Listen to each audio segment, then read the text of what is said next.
Are you an overbuyer or an underbuyer? Now, this was inspired from Gretchen Rubin's podcast, Happier. In fact, last week's reading, there was one about managing cash.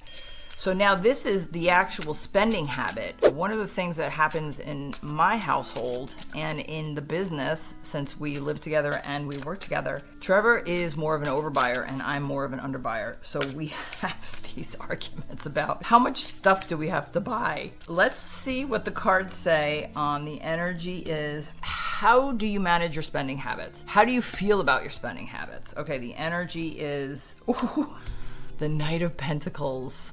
This is the money manager. I love that money came up for this. And knights are action-oriented, striving forward. But the Knight of Pentacles is the most patient knight, the most reserved knight that understands how routine goes and how being structured in an approach, especially when it comes to money. This also could be somebody, maybe like a bookkeeper or something, to give you the reports you need to know. Am I overspending? Am I underspending? How do you treat money in your business with the necessary investments in the business that then potentially could have an ROI? Do you look at it in that depth through a process of spending? Okay, so the shift is the 8 of Swords.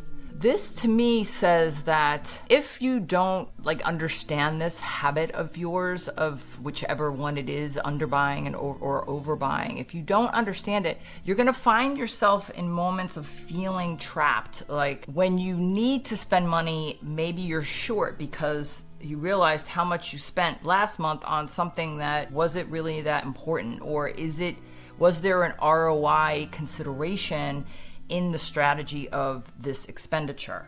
All right, let's see what the result is. 7 of Pentacles, another money card. And this is reap what you sow. This is really interesting because this says to me that if you don't manage this in a way that you feel comfortable with, or that you know somebody and trust somebody that you're comfortable with, that really can shine a light on the times, or that you can confer with, like, hey, I want to buy this, or I need to buy this much of that, or whatever. If you don't have a handle on that, then you may have feelings of like all that you have accomplished isn't enough because you're feeling trapped. You're feeling, could I have done it better? And you might have some regret. I kind of love it.